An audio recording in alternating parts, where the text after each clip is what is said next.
Whenever you're ready, Maestro. I am so blessed. I am so blessed. I am so grateful for all that I have. I am so blessed. I am so blessed. I am so grateful.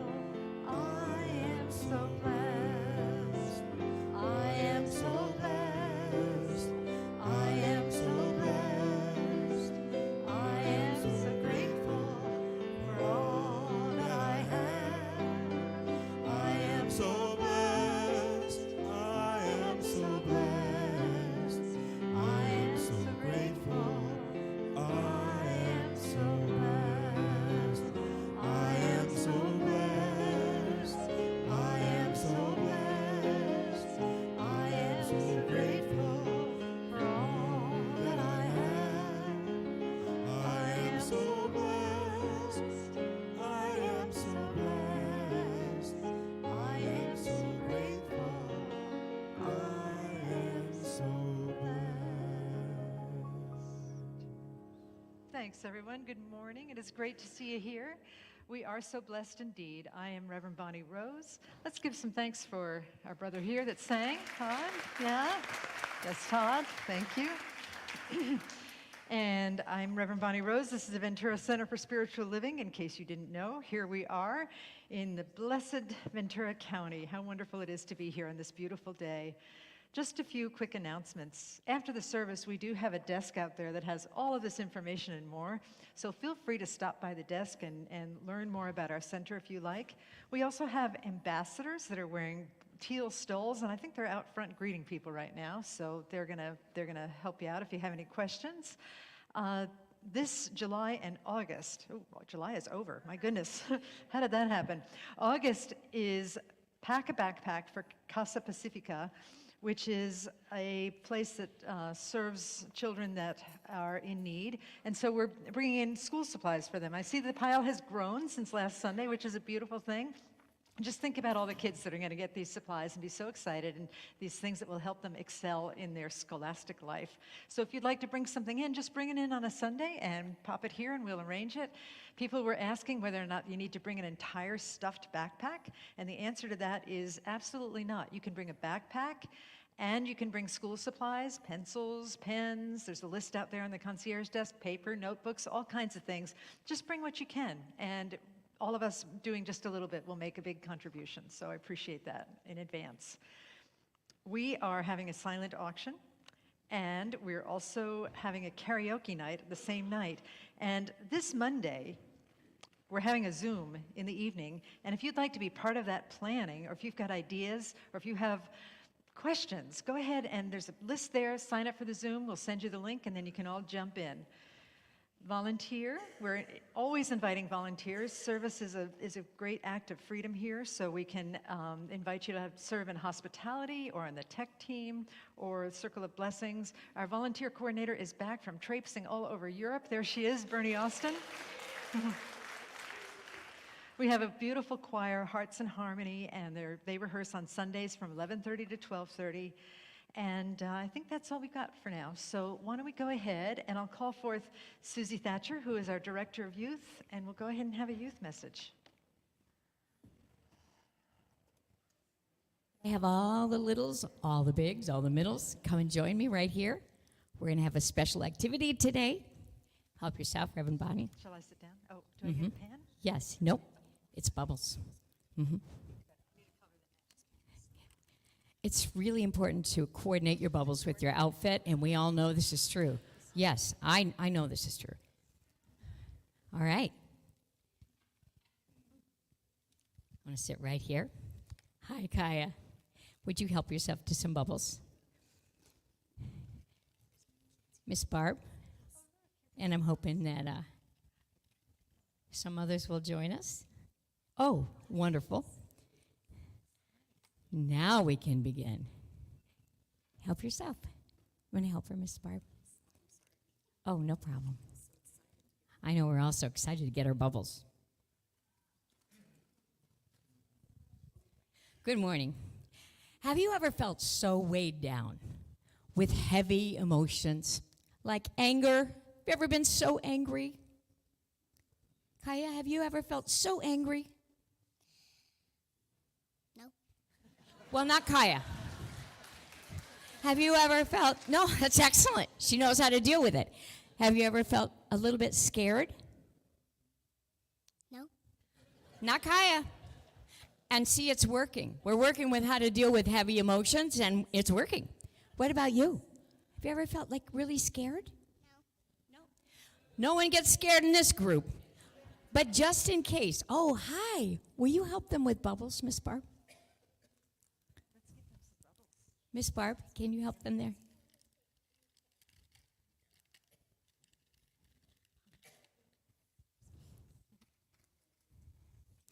And here's why we brought the bubbles. When your emotions get so big, they start to weigh you down, wouldn't it be lovely if we could just do this?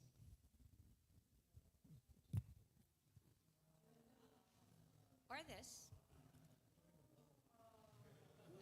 Or, okay. What they're doing. Sometimes you get bum bubbles and you just have to get another one, and that's not a problem. Thank you, Barb.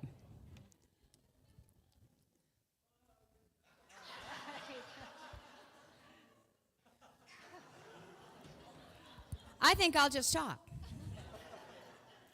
and sing. And this is what we're going to do this morning. While we're blowing our bubbles, and in between, we are going to sing. And I'm going to have you repeat. Ready? Tiny bubbles. In the sky, make me feel happy, make me feel fine, tiny bubbles, make me happy all over, with a feeling that I'm gonna love till the end of time. Your turn. With the feeling that I'm gonna love you till the end of time. Thank you so much. Have a wonderful day. Keep blowing bubbles.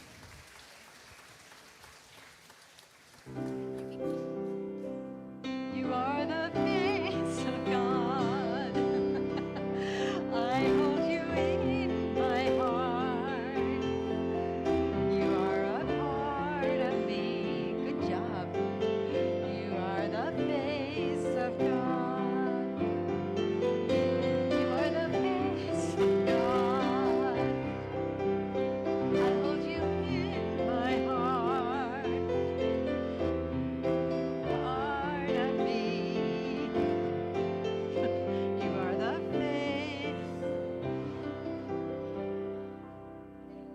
And so it is. Thank you. That was really fun. Okay. All righty. Okay, so big thanks for that, Susie. That was really fun. I feel like I've had church already. Just give me some bubbles. Give a girl some bubbles and she's all set. My apologies to the people in the front row. We will provide umbrellas next time if you like. All righty, so as the youth go to their classrooms, definitely sure to have a great time and to learn a lot. We'll take this opportunity to turn within, and Lita, our practitioner, will lead us into prayer. Good morning, everyone. Will the practitioners and ministers please stand? And if it's comfortable, place your hands on your heart. Close your eyes as we join in the sacred practice of prayer. How grateful I am to know that there is one life. That life is God's life. That life is joy. That life is my life and the life of everyone here, everyone who's watching, and everyone who watches later. This joy lives and moves and has its very being as our thoughts, as our words, as our expressions. This joy blesses our service. It blesses all of our interactions today, and it guides us into a new expression in life. Just like those bubbles going everywhere, we're expressing and we're spreading joy, and how grateful I am for the message that Bonnie delivers today, for our songbird, Kimberly Ford, for Chris, for all of us serving and loving and building this beautiful community together. I'm so grateful for joy in my heart, in my body, in my mind, and in my spirit. And as I know this joy for myself, I know this for all of us. So together we claim joy today and always. And with a heart that is full of this joy, I release my word to the divine mystery. It is done, it is perfect, it is complete. And together we say, and so it is. Thank you, Lita. And as we allow this joy to fill our hearts and souls, the words so beautifully expressed by Lita, let us become even more present, more centered, as we listen to the words of our sacred reading. Creating Abundance by Sanaya Roman and Duane Packer, quoted in 5 Gifts for an Abundant Life workbook by Diane Harmony. One of the final acts of creating abundance is to let go and surrender to your higher good. It is time to let things happen on their own and in their own time. Trust is knowing that there is a higher power within you that will assist you in bringing what you have asked for in the right way at the right time. Surrender means not putting worry and fear into the process, but instead taking responsibility for the results, expecting that only the best will happen. Detachment is also important. Detachment is a mental letting go, just as surrender is an emotional letting go. If you feel you can't live without something, that your well-being is dependent upon you having it, you actually repel what you desire. When there is no neediness attached to having what you want, you can create it much more easily. It has been said that you can't have something until you don't need it.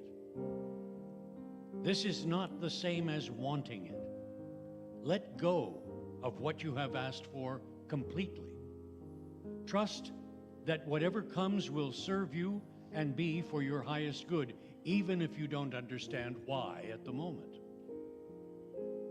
The universe works in perfect ways. You can get in touch with the perfection of the universe and learn to trust that it is loving and teaching you what you need for growth and expansion. No matter what is happening in your life, every situation teaches you what you need to learn to become more powerful. As you recognize what you are learning, you will be able to move through situations more rapidly, with joy rather than struggle. This is truly a loving, generous, abundant, and caring universe, and you will always be given what serves you best. And so it is. And so it is. Thank you.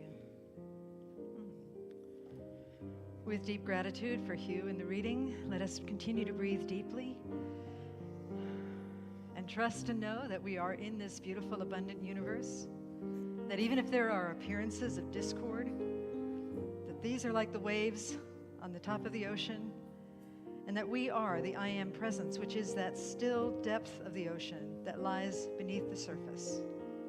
Let us anchor in that presence right now. Let us understand that this is who we are as we sing together. And as we sing together our chant, I am remembering who I am, we know this truth for ourselves, the I Am presence, which is another name for God or love or peace or happiness or joy or abundance. We know this truth for ourselves, and we know it for all beings everywhere, for the entire cosmos. Together we sing, I am remembering who I am. I am remembering who I am. I am remembering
Thank you, divine love, for helping us remember. And let us bring our remembrance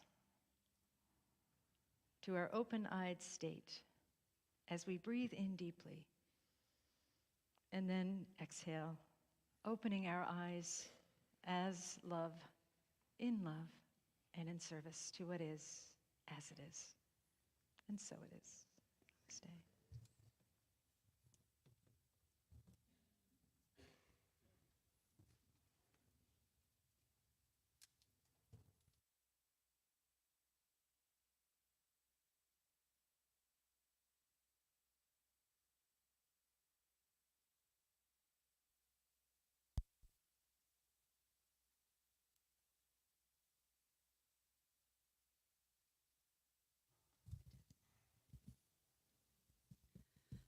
Why are we whispering?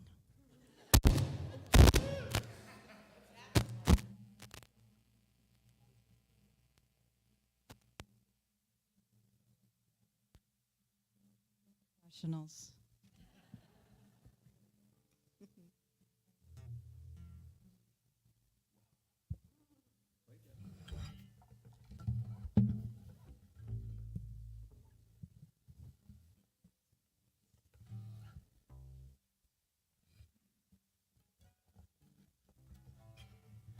See, now they're nervous for us. They're nervous. Whoa. Okay.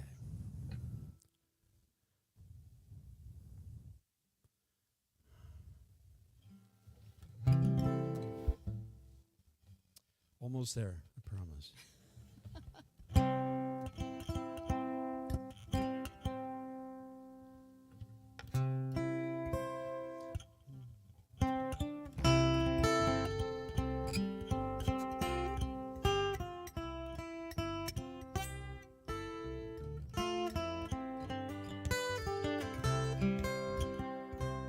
If I needed you, would you come to me?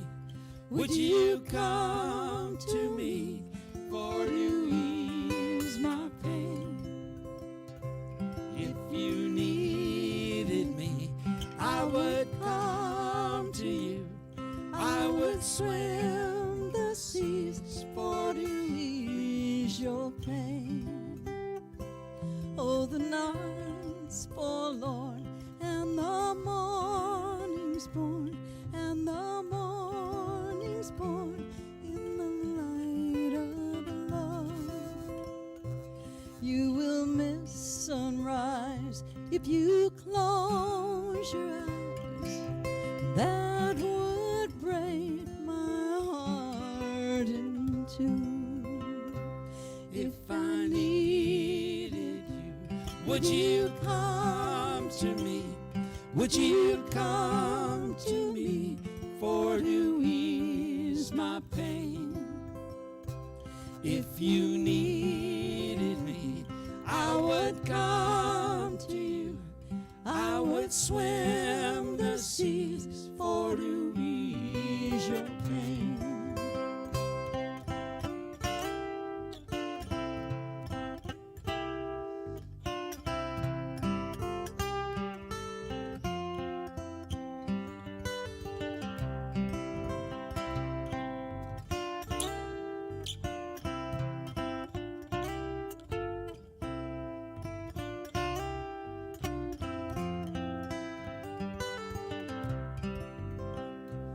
Baby's with me now, since I showed her how to lay her lily hand in mine.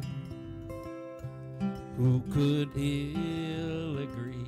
She's a sight to see, a treasure for the poor to find.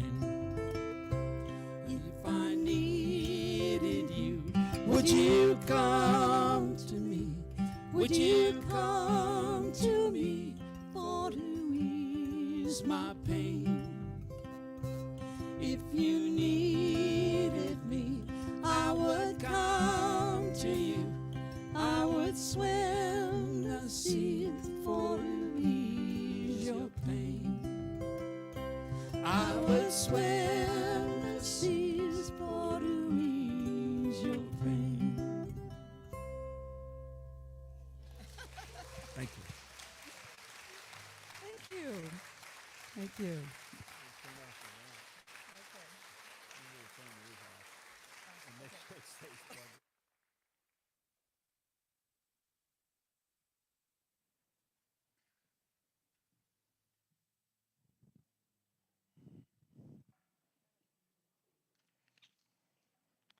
Our singers today, our musicians today are Kimberly Ford and Stan Chrome. Is that, yeah, so thank you again for your beautiful music. Thank you.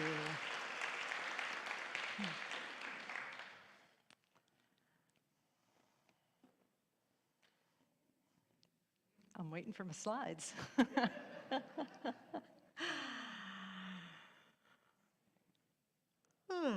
Oh, there they are. Okay. I was getting ready to get out the bubbles, y'all. So anyway, thanks so much, tech team. We love you.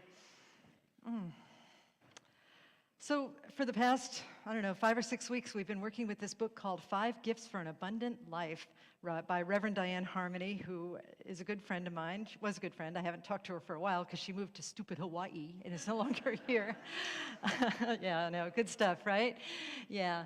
But the 5 gifts are just given to us to help us receive the abundance that is naturally ours simply by birthright. The first gift is G for gratitude. I is for intention. F is for forgiveness. T is for tithing. And S, we're up to S, surrender. I'm sorry. You guys are perfect, though, because I actually thought that I gave this talk the wrong title, because I get that kind of feedback a lot when I tell people I'm going to talk about surrender. Some people actually after a service have come up to me and said, please never talk about surrender again. I apologize, but I will change the name of this talk to, oh, please, Lord Jesus, help me.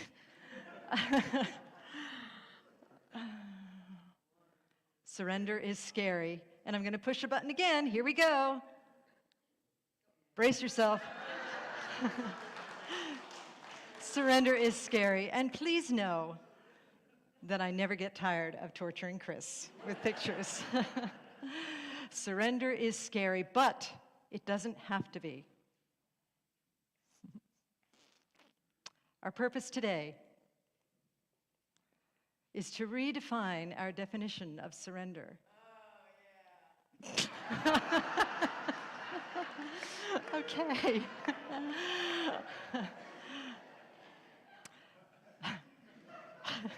To practice trust and non-attachment. Everybody. And to reveal heaven on earth. Thank you.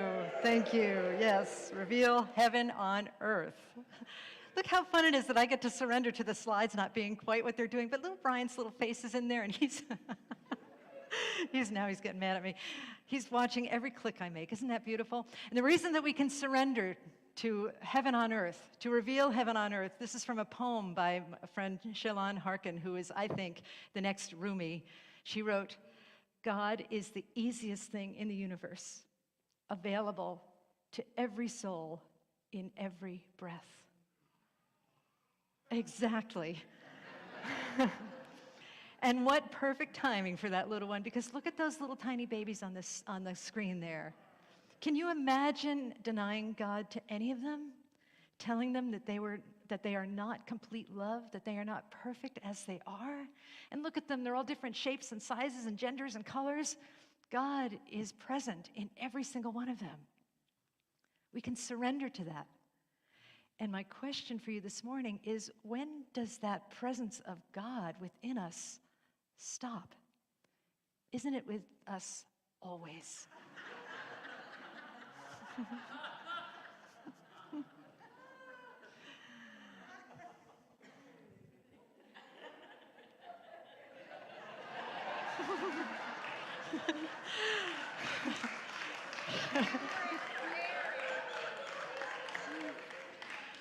People, for a minute I thought the power of the Lord was so strong in Ed that he was coming down to be blessed.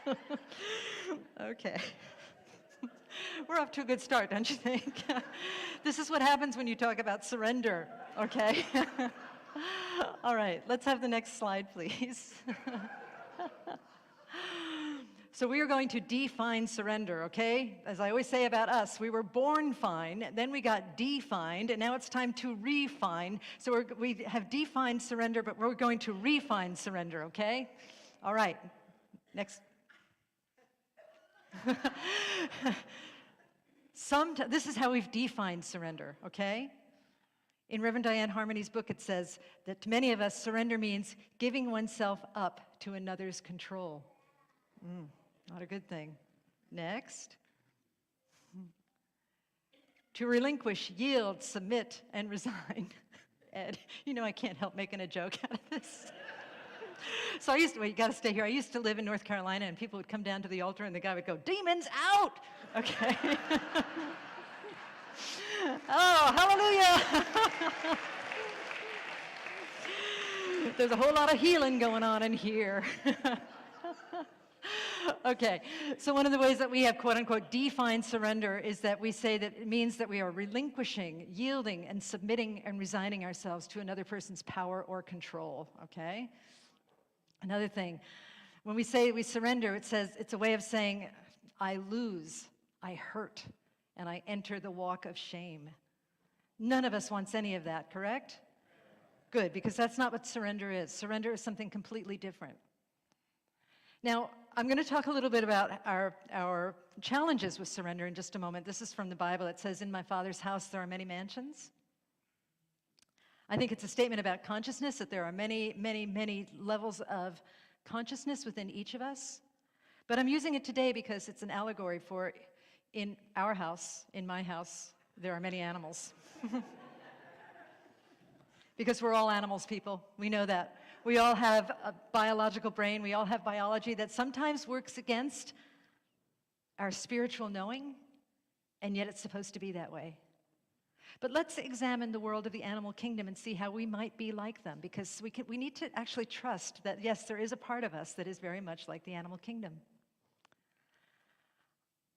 We have 2 dogs. Their mantra all day long is, what'll I eat? What'll I eat? What will I eat? What will I eat? Anybody feel the same? Okay, absolutely. We have 2 baby kittens. Yay. Their mantra all day long is, what will I hunt? What will I hunt? What will I hunt? What will I seek? Okay? Hugh asked me the other day, what are the kittens doing? I said, they're lying on the kitchen floor disemboweling each other. That's what they do. We have 2 guinea pigs. Guinea pigs all day long saying, where will I hide? Where will I hide? Where will I hide? Anybody? We had that beautiful giant rabbit there. Hip Hop was her name. May she rest in peace. Before Hip Hop had her lady operation, her mantra was something along the lines of, where shall I reproduce? And with whom? Anybody? No. Okay. Yeah, when we gave her surgery, our guinea pigs actually wrote a note, a thank you note to the vet saying, thank you. Signed, hashtag guinea pig. Me too. So in our house, there are many animals, and we all have these animals living within us that want things, that cling to things, And we do that not because we're bad. We do that just like our animals in our house and your animals in your house cling to things that they think they need. Yep, they do it for the purpose of survival. They do it for the purpose of survival. And the thing about that, too, is, you know, when we look at the dog mind saying, what'll I eat, what'll I eat? Our dogs are well fed. When we look at the guinea pigs saying, where will I hide, where will I hide, where will I hide? Our guinea pigs are safe and protected. Is it possible that we're letting our animal mind run amok by clinging to what we think we don't have, but we in truth actually do have? We're all animals, we're all trying to survive. And from the sacred reading about clinging, it says, our clinging repels what we desire. Our clinging actually pushes it away. It's a form of resistance. And I love this line from the reading, you can't have something until you don't need it. Isn't that a paradox? You know? She said, and in the reading they said it's different than wanting it. You can want something, but if you're clinging to it, if you're needing it, it's a form of resistance. It reminds me of the story of the monkey. This is Hugh, many years ago, with his monkey that he had back then, my husband. I rue the day that I did not know him when he had his monkey, because I would have loved to have had a monkey in our house. But it reminds me of that story of the monkey where you can play a trick on a monkey and put a nut in a box with a small hole in it, and the monkey will go in and grab the nut, and then will try and pull it out, but it can't get its hand out of the box because its hand is in a fist clenching the nut. And it can get its hand out of the box if it lets go of the nut, and then its hand slides out easily, or if it holds the nut slightly differently. Are we like that? Are we clinging to something and actually pushing away our good through our clinging?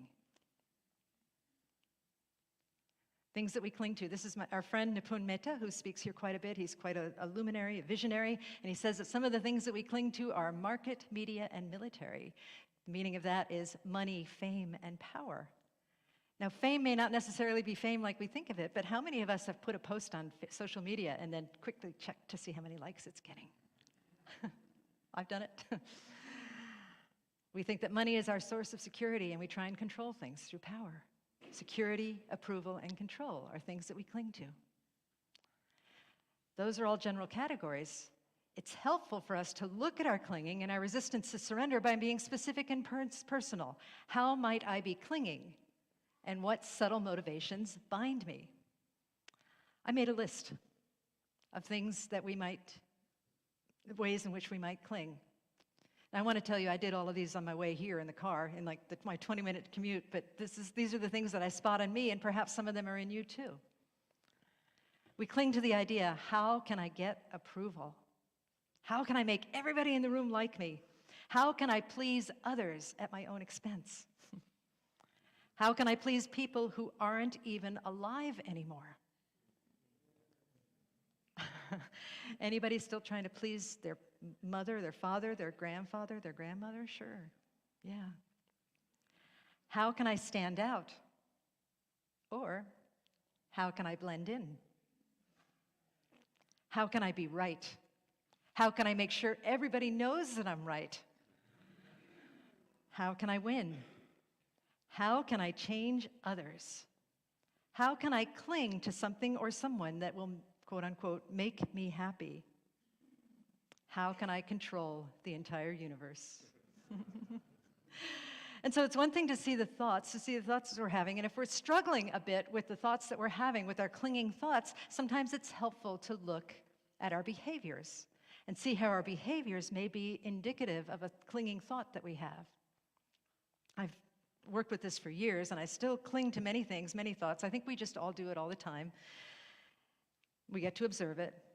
But one of the behaviors I've been working with lately is the idea of frittering. And many of you may know, I don't know, I may be just dating myself and projecting my weird family history onto y'all, but frittering is a line from a musical, right? The Music Man, David Kerrigan, knows. Your young men will be frittering away their noontime, supper time, chore time too. Frittering, wasting time, right? Wasting. I fritter, people. I am a fritterer. Do we have any other fritterers in here? Stand up and be healed, people, okay. I'm in the mood. Okay, so frittering, watching too much television. But it's so good. There's firemen, and they're very attractive, and they're rescuing people, and the women have beautiful eyebrows, and their makeup is perfect before they jump into a fire.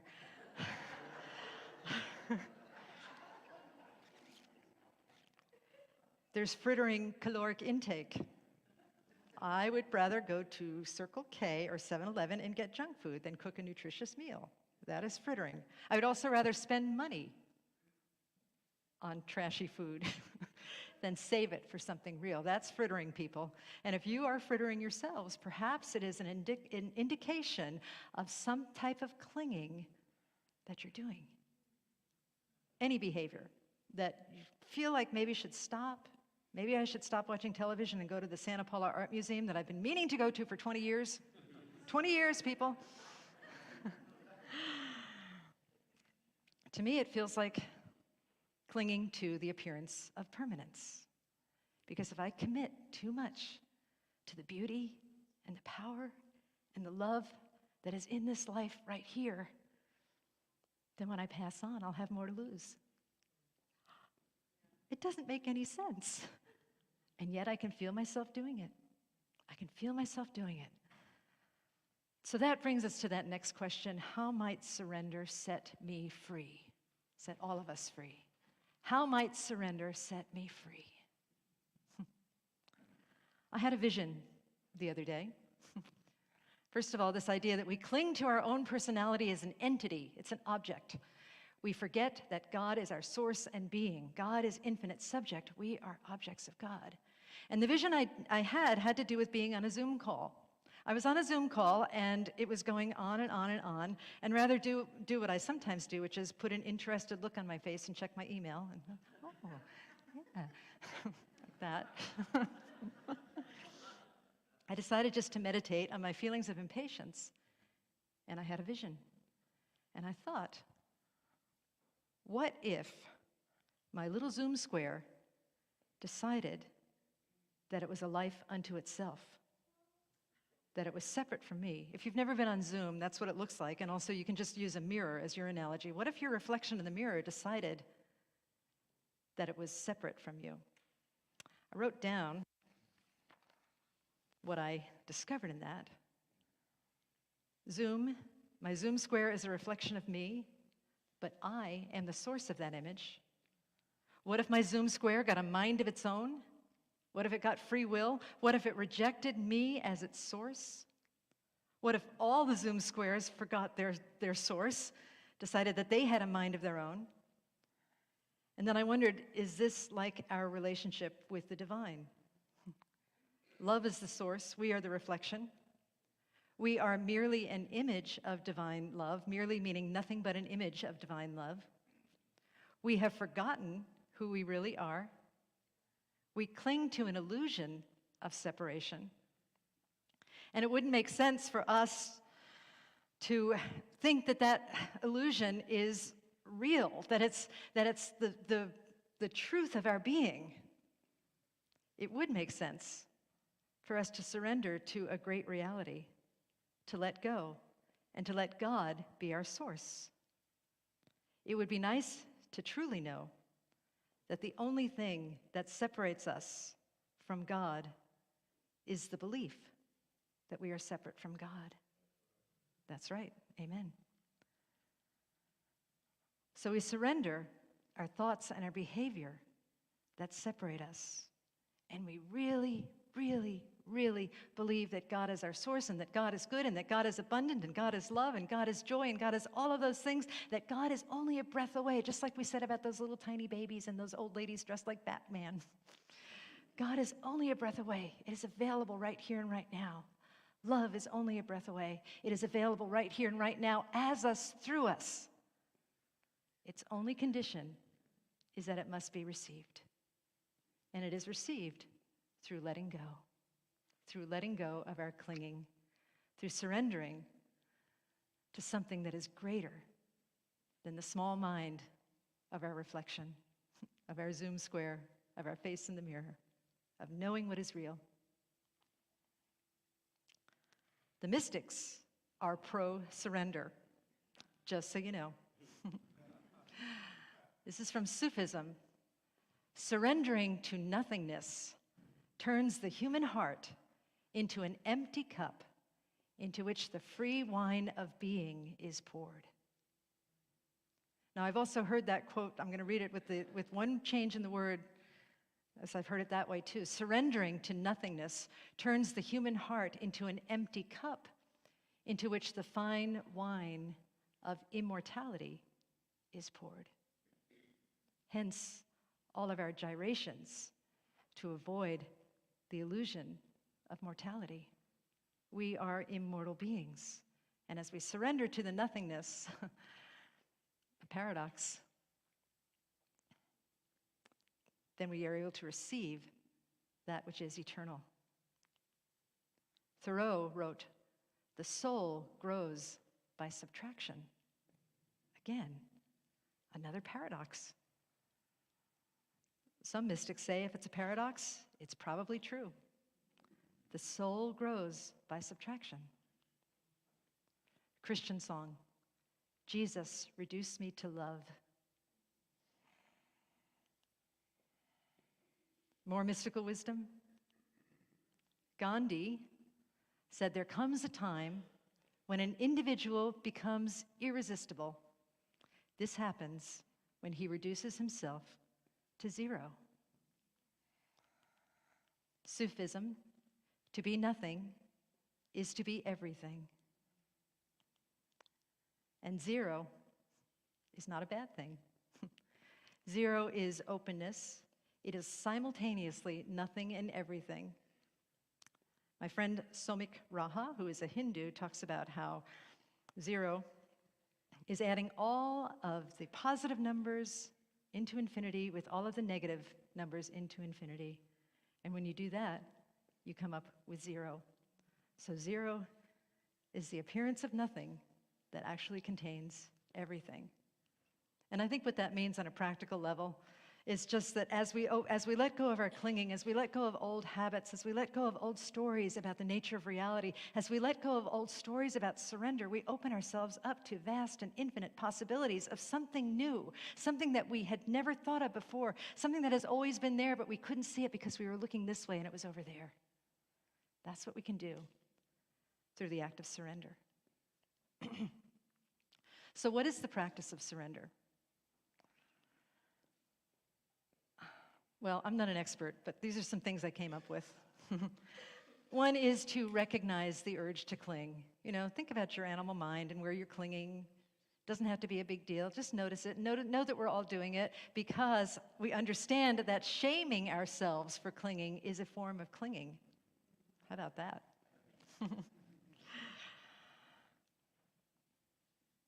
Oops, pressed the wrong button. Okay. Clinging is a habit, not a Greek tragedy. Okay? Everybody does it. Our animals do it. We love our animals. Love yourself as much as you love your animals, okay? It's a habit, not a Greek tragedy. One really cool thing to recognize how pervasive habits are is to move something in your house. When my husband had surgery a while ago, we moved our laundry basket so that it was easier for him to get into the bathroom. We moved our hamper. And I would take a piece of dirty clothes, walk into the bathroom, and fling it on the floor where the hamper used to be. And I'd look at it, oh my God, where's the hamper? And oh yeah, we moved that.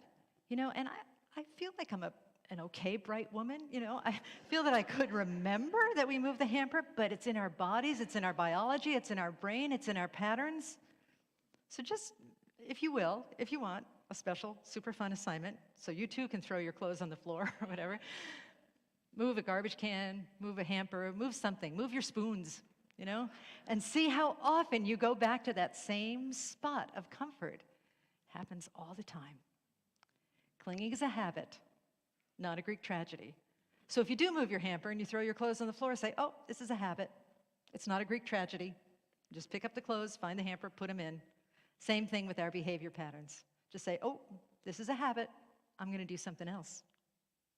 A habit can be changed. Here's a piece of truth from another mystic, Ramana Maharshi. The purpose of one's birth will be fulfilled whether you will it or not. Let the purpose fulfill itself. And really that is such a graceful statement about surrender, because if you're like me, you may run around trying to control the entire universe, control every single detail of your life, and really the purpose is always fulfilling itself. Behind all purposes, behind all goals, behind all achievements, everyone is longing for their union with God, and guess what? We already have it. And every single experience in our life is drawing us back to that infinite, intimate union with Spirit. One of the most striking examples I have of that was when I went to Jordan in 2019, and I had never set an intention to go to Jordan. I did not do a 5-step spiritual mind treatment about going to Jordan. I didn't do a prayer about going to Jordan. I never even planned, I never even dreamed of going to Jordan, but I went there, and it was a beautiful experience. And 7 miles, my last night there, 7 miles from the Syrian border, I was standing there with our brother Nemo Patel, who's a rapper, and I was singing The Circle Game by Joni Mitchell to people that didn't speak English. And I look back and I see all of the things that brought me to that moment. Nothing planned, nothing when I was singing when I was in college saying, you know what, someday you're going to go sing in Jordan by the Syrian border. Nothing like that. It all just happened. When our first cat died and we ended up getting a dog, I didn't even want a dog. When I came to this church, I didn't even want to be a minister. And yet all of that, when we made friends with Nipun Mehta, who introduced me to the person who took me to Jordan, I was looking for Wayne Dyer to come to the church, and we got Nipun Mehta instead, who changed the trajectory of our life and our church and my life. You see what I mean? Everything is working itself out all of the time through every single intimate, infinite detail of our lives. And that is another way to practice surrender. You know, we always say, stay in the present moment.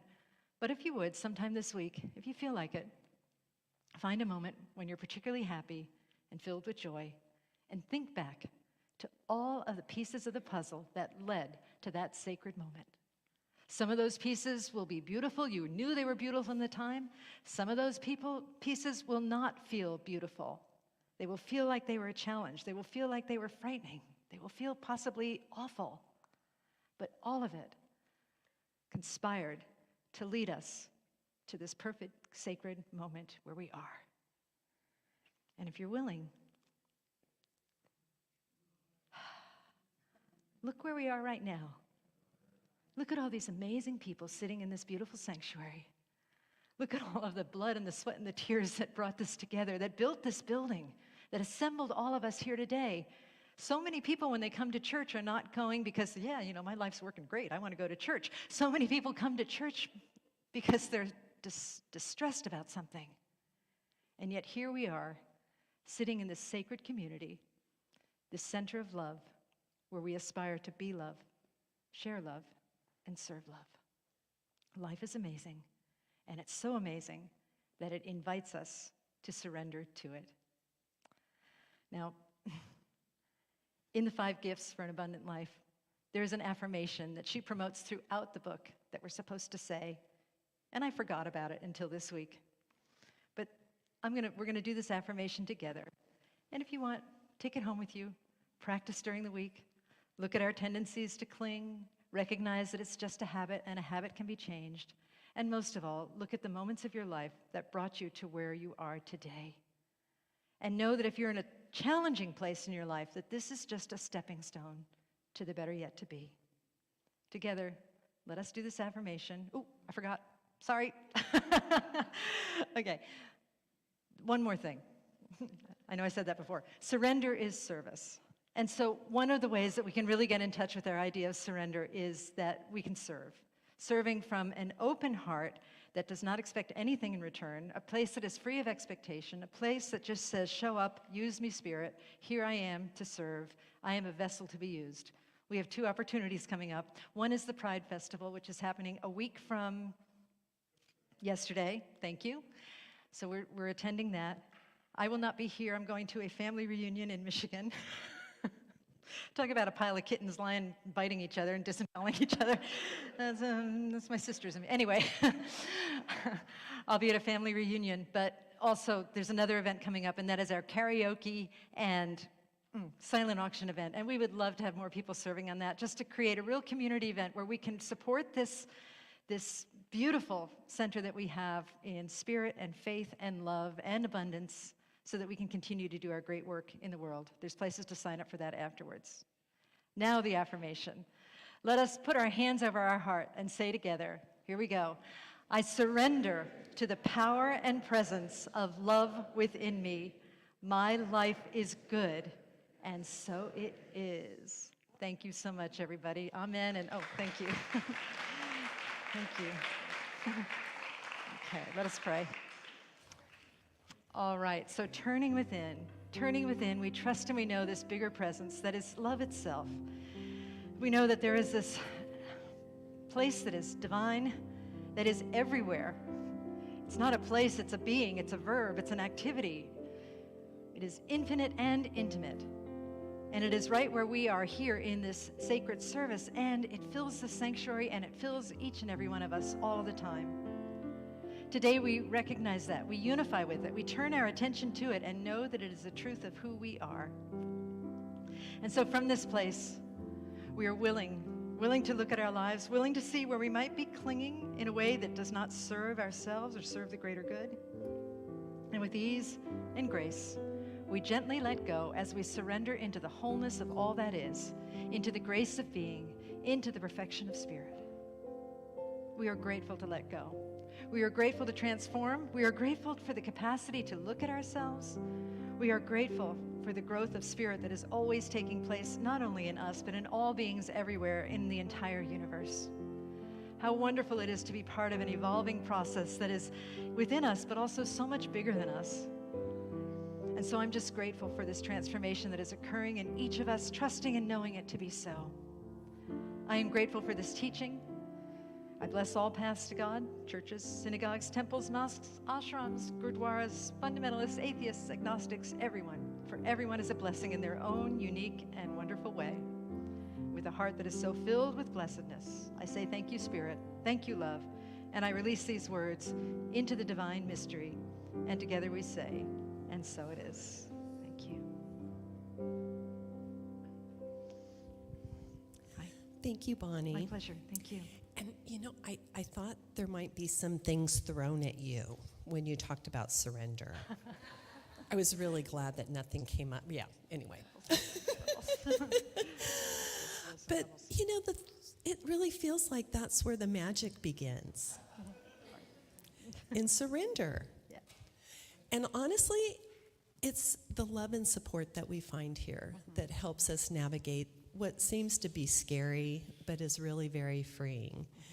You know, when I came here, my first year, I really thought I was going to be able to change everybody. How'd that I was, go? yeah, not so good, not so good. And then, like, that I was master of the universe, I realized that. There were a lot of things that you have to surrender, but what I gained is priceless. And, you know, the love and support that we share with each other, it just encourages us to continue to let go and stop clinging. So this morning, I just invite you, as you place your offering over your heart, to just be in that deep gratitude of surrender. So here we go. We trust in spirit. Love is the giver and receiver of all that we are. We offer these gifts. They are an outer expression of our inner abundance and compassion. Our gifts bless many and return to us multiplied in miraculous ways so that we may give again. And so it is. Thank you, Lonnie. Thank you.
If you love somebody, then that means you need somebody. If you need somebody, then that means you're weak. But if you know you're weak, then you know you need somebody. Oh, thing. That's what makes you strong. That's what makes you strong. That's what gives you power. That's what lets the meek come sit beside the king. That's what makes us soar in our final hour. That's what moves our soul, and that's what makes us sing. And to trust somebody is to be disappointed. It's never what you wanted, but it happens every time. If you're the trusting kind that don't even cross your mind, oh, it's a funny thing, but that's what makes you strong. That's what makes you strong. That's what gives you power. That's what lets the meek come sit beside the king. That's what makes us smile in our final hour. That's what moves our soul, and that's what makes us sing.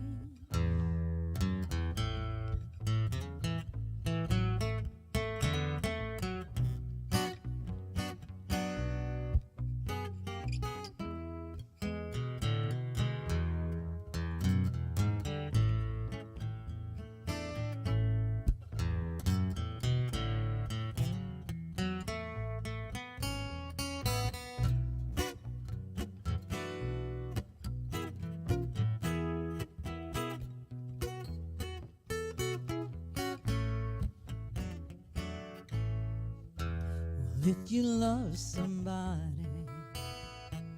then that means you need somebody.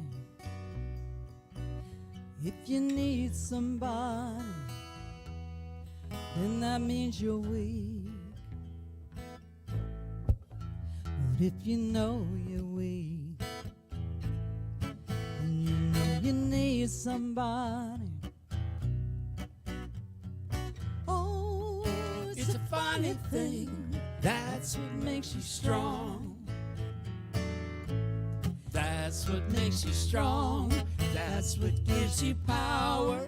That's what lets the meek come sit beside the king. That's what makes us smile in our final hour. That's what moves our soul, and that's what makes us sing. Everybody, that's what makes you strong. That's what gives you power. That's what lets the meek come sit beside the king. That's what makes you smile in our final hour. That's what moves our soul, and that's what makes us sing. That's what moves our soul, and that's what makes us sing.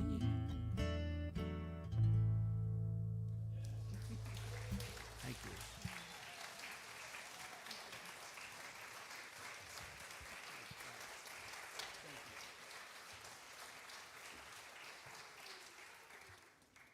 Thank you, Kim and Stan. You guys are awesome.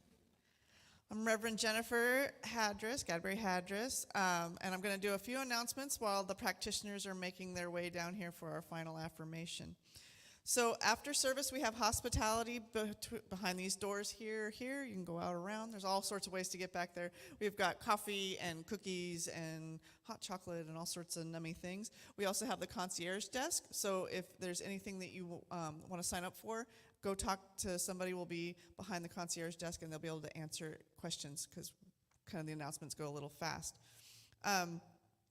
Like Reverend Bonnie was talking about, we have Pride coming up on Saturday, so if you'd like to volunteer to work the booth, they're going to probably do shifts again. So you're going to talk to Bernie. She's in the back of the sanctuary back there, but she's our volunteer coordinator. She'll be at the concierge desk, and she'll get you all situated. So Pride is every year in August here in Ventura, and it's down at the park across from the post office downtown. Let's see. We have a couple of classes coming up next month. The first class is Artist Ways, a spiritual path to higher creativity. This is taught by Bill and Susan Seal, and they're going to be using Julia Cameron's book. It's an amazing book. It's an amazing process. It's 6 weeks. It's priceless pricing. You can sign up, like I said, at the concierge desk or online for that. But it's a really great class. If you're thinking that you're not creative because you're like, I'm not an artist, which you'll find out that you are, because we're all creative. That's what we come here to be. So the other class that's coming up in September is Journey of the Soul. It's a 6-week class. It's going to be on Tuesdays. It's facilitated by the amazing Linda Dravidstead. If you haven't taken a class with her, please sign up, because she's really, really, really good. And that class uses the book, what is that? The Magic of the Soul by Patrick Harbola. Both of those books, Julia Cameron's book and Patrick's book, are in the bookstore if you want to take a look at those.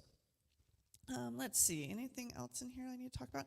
If you are interested in volunteering for the silent auction or to sign up for karaoke or any of that, come see me. I'm going to be back here. You can't miss me. I have a whole table set up there, see baskets and everything, so we can talk about what that process is. And like I said, the practitioners are going to be coming forward to do the closing affirmation. So if you would like prayer after service with a practitioner, please see one of the practitioners that are down here, and they will pray with you if you have something to celebrate or something that you would like to surrender.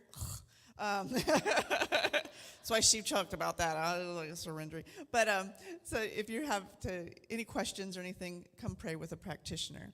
So with that, let's do our closing affirmation. There we go. So if everybody will say this with me. Today we choose love. To be love, to share love, to serve love.